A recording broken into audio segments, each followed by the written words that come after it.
आने वाले एपिसोड में आप आना चाहते हैं तो आपको हमको एक ईमेल भेजना है info@sandeepmaheshwari.com पे, तो हमारी टीम आपको कांटेक्ट करेगी। उस ईमेल में अपनी कांटेक्ट इन्फॉर्मेशन दीजिए और प्लस डिटेल में ये बताइए कि कौन सा टॉपिक है जिसके ऊपर आप ब्रेनस्टॉर्मिंग करना चाहते हैं। Today's topic that we have chosen is self-respect.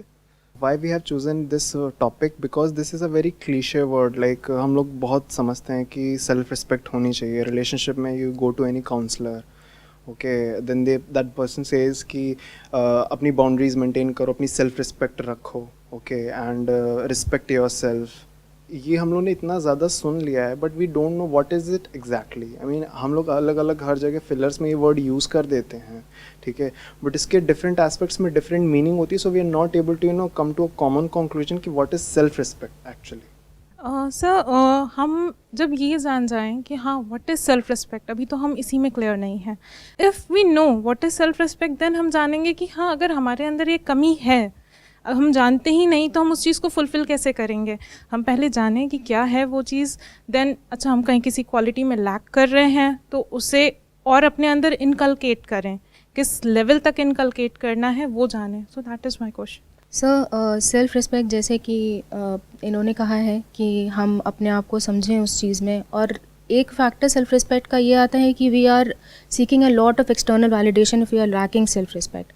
तो इसमें कहाँ तक सेल्फ रिस्पेक्ट का रोल है, और क्या हम वैलिडेशन सीख करना बंद कर देंगे आफ्टर वी आर मतलब कंप्लीटली सेल्फ रिस्पेक्टिंग आवरसेल्फ? तो यहाँ से सेशन को शुरू करते हैं। What is self respect?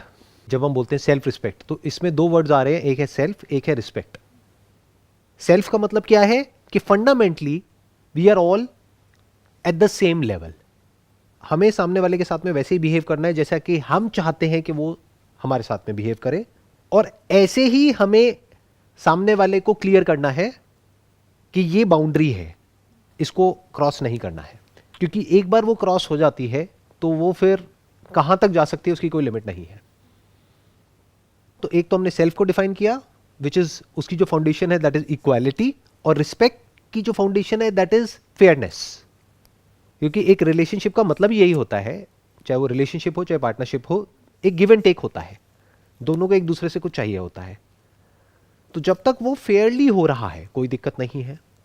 For example India में बहुत कॉमन है एक टर्म हाउसवाइफ। तो अगर कोई है जो कि घर को मैनेज कर रही है तो वो छोटी चीज नहीं है, इनफैक्ट वो सबसे बड़ी चीज है। अब अगर हम ये बोल दें वो सबसे बड़ी चीज है और वो अपनी इस पोजीशन को डोमिनेट करने लग जाए मेरी इस बात को सुन करके, वो भी गलत हो गया।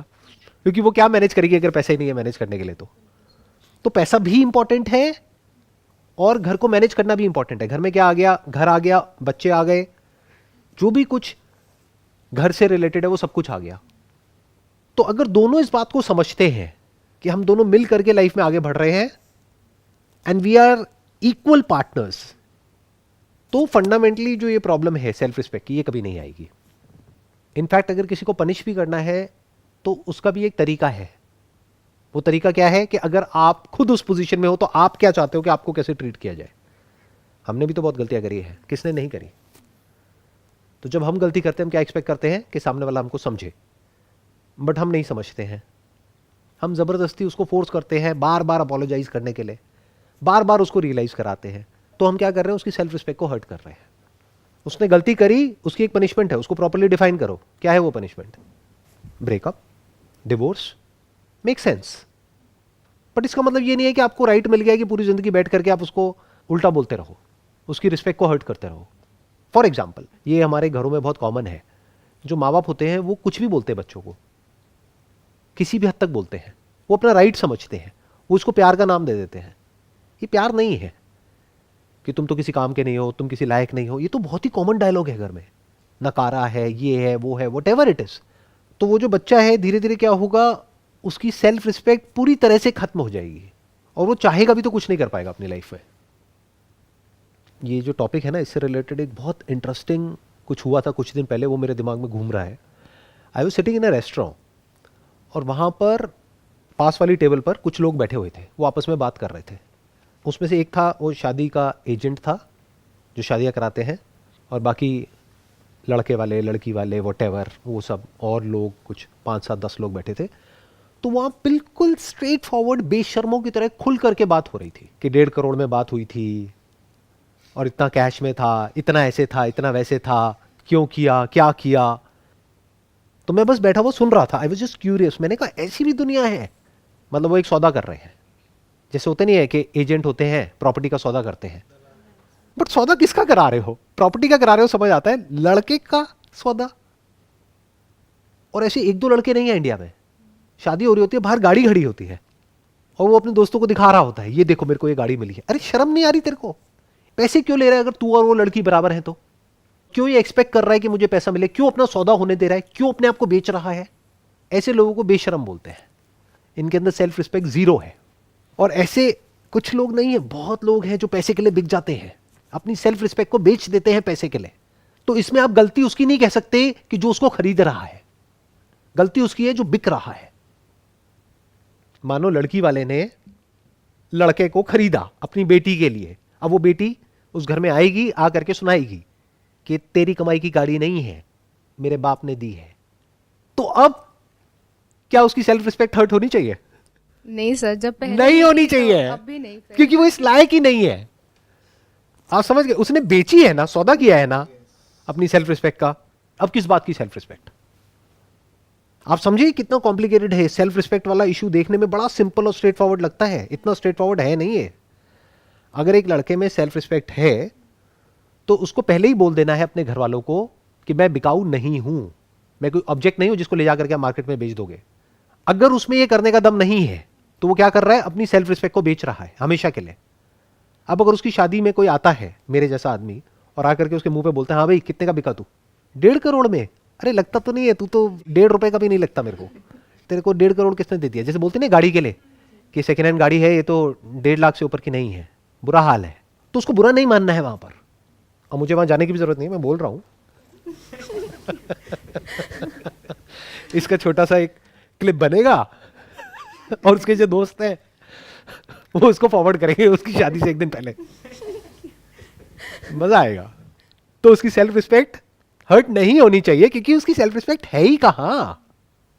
सर ये कैन वी से कि self respect is all about standards that you set about yourself? Self respect is all about equality. It's all about fairness. You must be fair with the other person. Whether it's a relationship of an employer-employee, whether it's a relationship of two people living together, or who got married, तो वहां पे equality होनी बहुत जरूरी है। आपको ये समझना है कि जो सामने वाला पर्सन है वो और मैं एक्चुअल में इक्वल है, बाहर से दिखाने के लिए नहीं। मान लो आप वर्किंग हो, आपकी जो वाइफ है वो हाउसवाइफ है, तो आप दोनों इक्वल हो। ये नहीं है कि वो हाउसवाइफ है तो आप कुछ भी उसको बोलने लग जाओगे या उसको जा करके इंसल्ट करोगे या कुछ उल्टा सीधा बोलोगे। इसका मतलब क्या है? आपके खुद के फंडे क्लियर नहीं है। तो इसकी शुरुआत कहां से होती है सेल्फ रिस्पेक्ट की? कि आपके खुद के फंडे क्लियर होने चाहिए, दैट इज वन। बट आपके फंडे क्लियर है और सामने वाले के नहीं है, अब क्या करोगे? Take a stand. सो हम अभी बात कर रहे थे जैसे इंडिया में पेरेंटिंग की, कि हम जनरली हमारे यहाँ पेरेंट्स होते हैं, एल्डर्स होते हैं। समटाइम्स व्हाट हैपन्स, जब हम मिस्टेक करते हैं and we are pointed it out whether by our elders, चाहे रिलेशनशिप्स में हो, तो हम वहाँ एकदम से हम शट हो जाते हैं। हम या तो चुप हो जाते हैं एकदम, या गुस्सा हो जाते हैं, तो चुप हो जाते हैं तो अंदर से गुस्सा हो जाते हैं। हाँ, चुप होके शांत हो जाते हैं। हम अपने आप को अंदर ही अंदर डिमीन करने लगते हैं। Okay, we have made this mistake, now we have to listen to it, it's done. हाँ, तो उनसे आप बड़े पोलाइटली आराम से बात कर सकते हो कि मैंने माना मेरे से गलती हो गई, बट गलती तो आपसे भी हुई होगी कभी ना कभी लाइफ में। क्योंकि अगर आप कहते हो कि मैं एक गलती हूं, तो मैं किस गलती की वजह से इस दुनिया में आया? जो गलती आपने करी। आप आराम से बैठ करके उनसे बात कर सकते हो कि आई एक्सेप्ट कि मेरे से गलती हो गई है, बट बार बार जो आप मुझे बोलते हो मुझे अच्छा नहीं लगता है, तो प्लीज़ आप आगे से मत बोलना, क्योंकि आप कुछ मेरे को बोलोगे फिर ऐसा ना हो मैं भी कुछ ऐसा बोल दूं कि फिर आपकी भी जो सेल्फ रिस्पेक्ट है वो हर्ट हो जाए। तो इसको बोलते हैं स्टैंड लेना। ये मत समझो कि ये दुनिया आपकी रिस्पेक्ट करेगी अगर आप खुद अपनी रिस्पेक्ट नहीं करोगे तो। और इस गलत फहमी में भी मत रहना कि अगर आप सामने वालों की रिस्पेक्ट नहीं करोगे तो वो आपकी रिस्पेक्ट करेंगे। तो आप उनकी रिस्पेक्ट कर रहे हो इसलिए नहीं कि उसमें उनका फायदा है, आप उनकी रिस्पेक्ट कर रहे हो क्योंकि उसमें आपका फायदा है। दैट इज नंबर वन, वो आपको खुद को समझना है। ये इसकी एक लेयर हो गई। क्योंकि आप किसी की रिस्पेक्ट करोगे तो ही वो आपकी रिस्पेक्ट करेगा। आप किसी से तमीज से बात करोगे तो ही वो आपसे तमीज से बात करेगा। फिर वो चाहे आपके यहाँ पे पियोन है, चाहे सर्वेंट है, चाहे कोई भी है, आप उससे तमीज से बात करोगे तो देयर इज अ पॉसिबिलिटी कि आपसे भी वो तमीज से बात करेगा। बट मान लेते हैं आप तमीज से बात कर रहे हो सामने वाले से और वो बदतमीजी कर रहा है, अब क्या करोगे? You have to take a stand, simple. You have to fight for what is right. What is right? Equality.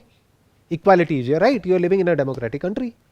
अब आप कहोगे नहीं, लड़ना मुझे अच्छा नहीं लगता है। अरे भैया, लड़ाई इज पार्ट ऑफ लाइफ। लड़ने से इतना डरते क्यों हो? बजाय अपने अंदर एक लड़ाई हो, एंगर अंदर ही अंदर चलता रहे, इससे अच्छा है उसका सोल्यूशन निकालो। समटाइम्स पेरेंट्स का भी रिएक्शन काफ़ी एक्सट्रीम हो जाता है। लाइक क्या होता है कि जैसे पेरेंटिंग हम लोग की होती है बचपन से, ठीक है, सो पेरेंट्स को भी अवेयर नहीं होता एज ए ह्यूमन बीइंग, वो हम लोग को बहुत रिप्रीमेंट करते हैं। तो जब बच्चा बड़ा हो रहा होता है तो सेल्फ एस्टीम उसके पेरेंट्स के थ्रू ही डेवलप होती है, because they are the first care givers. तो अगर वो हर बार उनको डिमीन ही किया गया है बच्चे को, तो अनकॉन्शियसली बच्चा जो है एक्सटर्नल वर्ल्ड में वैलिडेशन ढूंढने लगता है। तो सर उस केस में हम लोग क्या कर सकते हैं? Because this becomes so damn toxic. अपने आप को एजुकेट करो, और एजुकेशन सिर्फ वो नहीं है जो स्कूल कॉलेज में मिलती है। बुक्स पढ़ो, थोड़ा सा समझो कि लाइफ क्या होती है। एक सोशल स्ट्रक्चर में जहाँ पर हम रह रहे हैं वहाँ पर इक्वालिटी नाम की एक चीज़ होती है, फेयरनेस होती है, डेमोक्रेसी क्या होती है, राइट्स क्या होते हैं, इतना बेसिक हमको अंडरस्टैंडिंग होनी चाहिए जो स्कूल कॉलेज में नहीं सिखाया जाता है। तो जब आपको ये अंडरस्टैंडिंग आ जाएगी तो आपको ये भी समझ आ जाएगा कि I deserve to be treated fairly, ये मेरा राइट है। नहीं तो क्या होगा, इसका एक एक्सट्रीम रिएक्शन भी होता है जो बहुत कॉमन है यहाँ पर इंडिया में, जहाँ पर कास्ट सिस्टम भी चलता है। अभी जो अर्बन सिटीज़ है वहाँ पर तो इतना नहीं है, बट जो रूरल एरियाज़ है वहाँ पर अभी भी है। तो वहाँ पर उन लोगों को इतना सप्रेस कर दिया जाता है कि उन लोगों के माइंड में बैठ जाता है कि हम इन्फीरियर हैं। ये प्रॉब्लम है। तो उनको ये समझना होगा कि उनमें और उनमें जो so called superior, so called inferior, कोई फर्क नहीं है। जब ये बात अच्छे से गहराई से उन लोगों को समझ आ जाएगी तो एक बात तो पक्की है कि वो खुद को अच्छे से ट्रीट करने लग जाएंगे, जहां से शुरुआत हो जाएगी कुछ बदलाव की। क्योंकि अगर उन्होंने खुद ने भी एक्सेप्ट कर लिया है कि I don't deserve to be respected क्योंकि मेरे पेरेंट्स तक ने मेरे को रिस्पेक्ट नहीं किया, तो आगे और कोई क्या रिस्पेक्ट करेगा। जैसे शादी हो जाती है और मानो लड़ाई झगड़ा हो गया, नॉर्मल है, हर घर में होता है। बट यहाँ पर क्या प्रॉब्लम होती है, लड़की घर पे फ़ोन करती है तो घर वाले कहते हैं कि अब थोड़ा बहुत तो एडजस्ट करना ही पड़ेगा। अब वो थोड़ा बहुत एडजस्टमेंट कहाँ तक जाएगा और कब तक चलेगा? ये सलाह ही गलत है। दे शुड से कि लड़ना नहीं है, लेकिन पोलाइटली सामने वाले को समझा दो कि मेरी आदत नहीं है इस तरह से ये सब चीज़ें टॉलरेट करने की। पावर डायनामिक्स होती है एक रिलेशनशिप में, ये चीज़ें हम कभी एक्सेप्ट नहीं करते। हम क्या बीच में कॉन्सेप्ट घुसा देते हैं इमोशनल होकर के, प्यार है, मोहब्बत है, ये है, वो है, पता नहीं क्या क्या कहानियां बनाने लग जाते हैं। एक रिलेशनशिप में जो फाउंडेशन है वो प्यार नहीं होता है, रिस्पेक्ट होता है, इक्वालिटी होती है, फेयरनेस होता है, एप्रिसिएशन होता है एक दूसरे के लिए। तब जाकर के वो रिलेशनशिप एक्चुअल में प्रॉस्पर करती है। तो आपको अपनी सेल्फ रिस्पेक्ट को खुद बचा करके रखना है। तो सर हम हेल्दी वैलिडेशंस जो हैं अपने क्लोज वन से सीख कर सकते हैं, उसमें कुछ प्रॉब्लम नहीं है। या अगर हम बिल्कुल वैलिडेशन, कोई इंसान है वो बिल्कुल ही वैलिडेशन सीख नहीं करता, दैट पर्सन नोज कि ये जो है ये मेरे लिए सही है, मुझे किसी से पूछने की ज़रूरत नहीं है, ना मुझे किसी का स्टैम्प चाहिए इस पर कि नहीं यू आर डूइंग राइट। वो चाहे मेरी खुद के पेरेंट्स हों या मेरी वाइफ हो या गर्लफ्रेंड हो, कोई भी हो। तो इसमें मतलब is this healthy way of doing things? 100%। ना आपको वैलिडेशन सीख करनी है, ना किसी को वैलिडेशन देनी है। एप्रिसिएशन दे सकते हो but you must not validate. आप होते कौन हो वैलिडेट करने वाले? और किसी से वैलिडेशन सीख क्यों कर रहे हो? The moment you seek validation from someone, आप अपनी लाइफ का कंट्रोल उनको दे रहे हो। For example, if I seek validation in what I am doing, तो आपको क्या लगता है कोई वैलिडेट करेगा मेरे को ये करने के लिए जो मैं अभी कर रहा हूं? आज क्या डे है? वेडनेसडे, वर्किंग डे, और हम यहाँ बैठे हैं, टाइम पास कर रहे हैं, ऐसी बातें कर रहे हैं जिसका काम धंधे से कोई मतलब नहीं है दूर दूर तक। तो क्या लगता है कौन मुझे वैलिडेट करेगा ये करने के लिए? अगर मैं उनसे पूछूं कि मेरे को ये करना चाहिए या नहीं करना चाहिए, वो तो यही कहेंगे कि नहीं करना चाहिए। तो मैं क्यों पूछूं? और मैं उनको क्यों बताऊं कि उनको क्या करना चाहिए क्या नहीं करना चाहिए? उनको जो करना है वो करें, मुझे जो करना है मैं करूंगा। हाँ, अगर मेरे ये करने की वजह से उनकी लाइफ पे कोई गलत असर आ रहा है तो मुझे इस काम को इस तरीके से करना है कि उनकी लाइफ पे कोई नेगेटिव इंपैक्ट ना आए। जब तक उनकी लाइफ में कोई प्रॉब्लम नहीं आ रही है मेरे ये करने से, तो मैं उनको क्यों राइट दूं ये बोलने का कि मैं ये करूं या ना करूं। एक और आपको बहुत बड़ा सीक्रेट बताता हूं, कभी भी किसी से राय लेते हो ना, उससे ये मत पूछो कि मेरे को ये करना चाहिए नहीं करना चाहिए, फंस जाओगे। उसने बोला करना चाहिए और आप नहीं करोगे तो रिलेशन खराब होगा, वो कहेगा नहीं करना चाहिए फिर आप करोगे तो रिलेशन खराब होगा।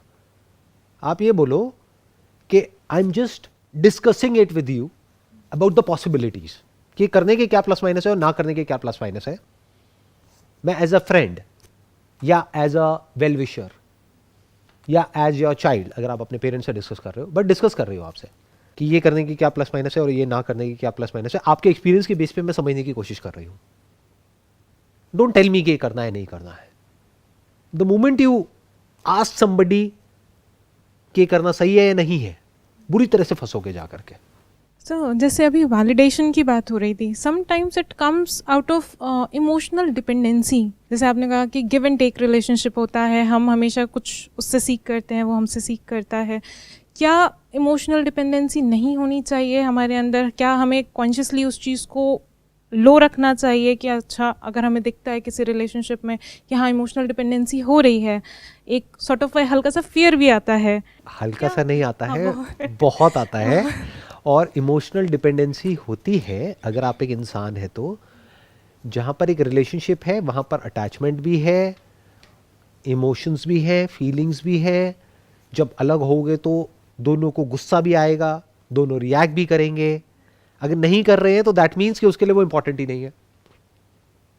तो जितना आप सामने वाले के क्लोज होते चले जाओगे, उतना ही जब प्रॉब्लम होगी तो उतना ही दर्द भी ज्यादा होगा।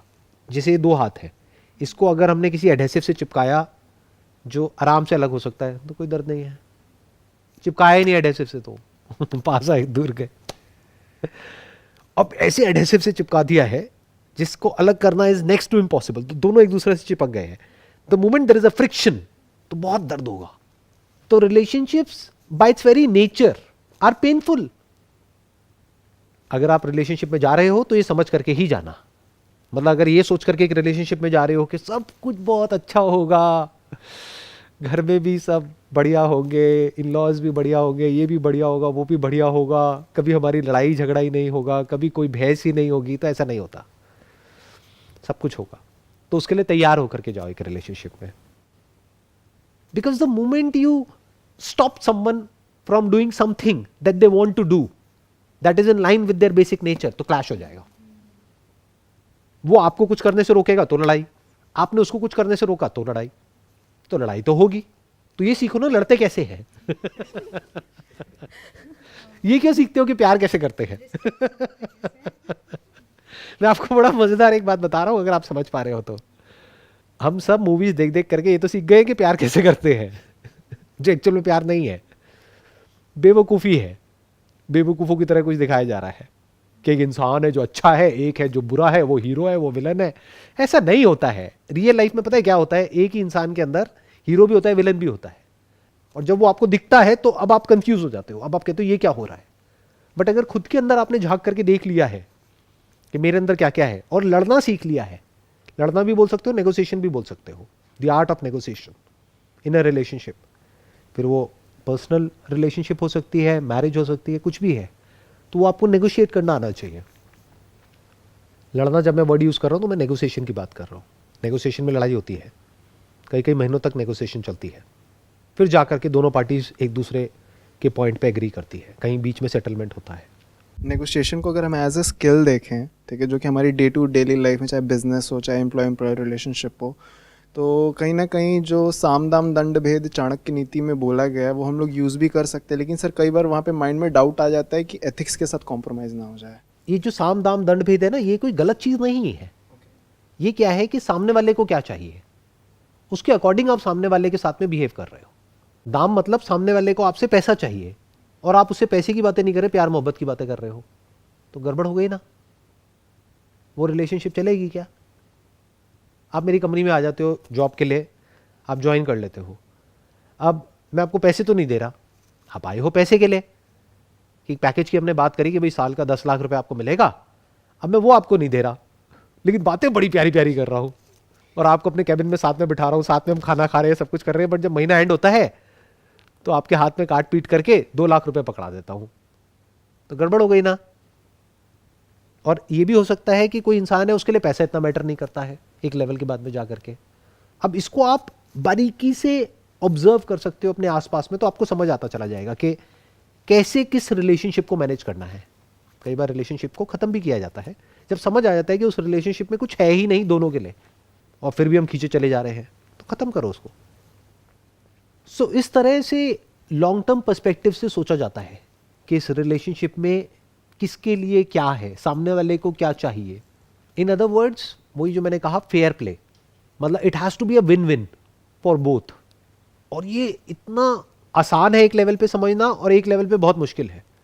क्यों? क्योंकि इंसान बोलता कुछ है, एक्चुअल में होता कुछ और है। आपकी जो वाइफ है आपको बोलेगी कुछ और, नाराज किसी और बात पे होगी। तो समझना पड़ेगा कि वो एक्चुअल में किस बात पे नाराज है, और एक्चुअल में उसको क्या चाहिए अपनी लाइफ से। वो उसको खुद भी नहीं पता है, आपको भी नहीं पता है कि आपको अपनी लाइफ से क्या चाहिए। तो जब ऐसे दो लोग आकर के मिलते हैं तो वहां पर बहुत लड़ाई झगड़े होते हैं, एक प्रॉपर रिलेशनशिप बनी नहीं पाती है। जब एक इंसान को क्लियर हो जाता है कि मुझे अपनी लाइफ से क्या चाहिए, तो ये क्लियर करना कोई छोटी चीज नहीं है, ये बहुत बड़ी क्लैरिटी है लाइफ में। If you can actually do it in real life, if you can make it happen. एक एस्पेक्ट है लाइफ में ये क्लियर होना कि मुझे अपनी लाइफ से क्या चाहिए। मान लो पीस ऑफ माइंड चाहिए, बट ये जो पूरी दुनिया मुझे जिस डायरेक्शन में भगा रही है वहां पर पैसा तो है, पीस ऑफ माइंड नहीं है। अब मैं क्या करूं? क्योंकि जहां मैं इस पीस ऑफ माइंड के डायरेक्शन में गया वहां पे वैलिडेशन 0 है, तो अब तो मैं फंस गया। अब क्या करूं? तो if you can actually create a situation in your life जहां पे आपने फिगर आउट कर लिया कि मुझे अपनी लाइफ से क्या चाहिए, तो इस क्लैरिटी के साथ साथ आपको क्या मिलेगा, आपको यह भी समझ आ जाएगा सामने वाले को क्या चाहिए।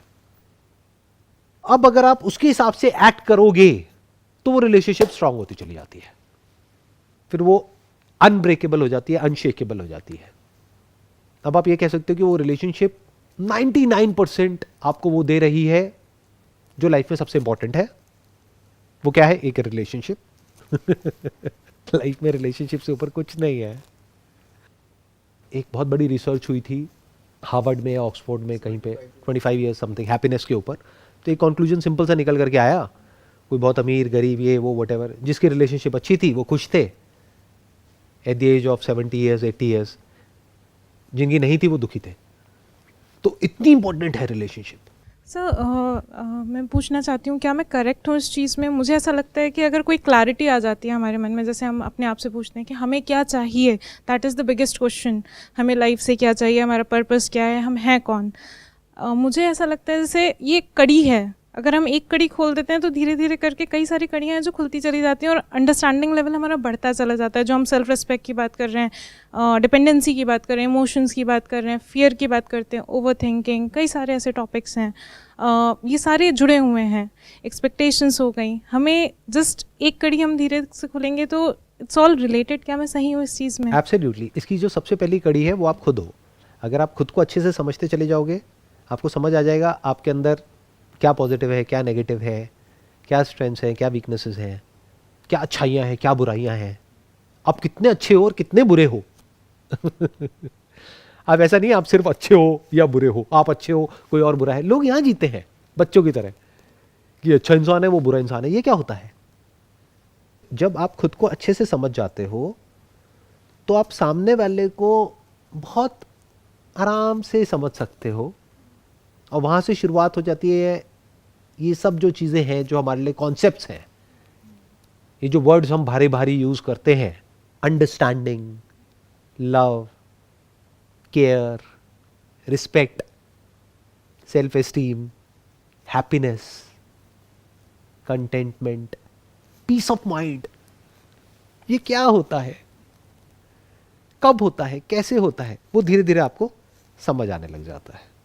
और जितना गहराई से आप इन चीज़ों को समझते हो उतना ही डीपली आप सामने वाले से कनेक्ट हो जाते हो। जैसे लोग स्पिरिचुअलिटी का मतलब क्या समझते हैं? डिटैचमेंट। बकवास। Spirituality is ultimate attachment, total attachment.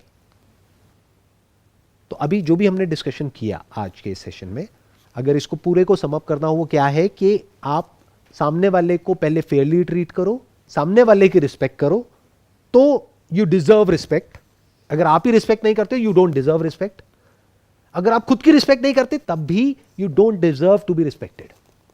अगर सामने वाला, अब इसकी एक तीसरी लेयर है, सामने वाला आपकी रिस्पेक्ट नहीं करता है and you know that you deserve to be respected, you don't have to put an effort in it. You will immediately take a stand and fight for what is right and tell it to the other person, I don't deserve to be treated in such a way. I hope that sums up the whole conversation. Wish you all the best. It was pleasure talking to you and pleasure meeting you.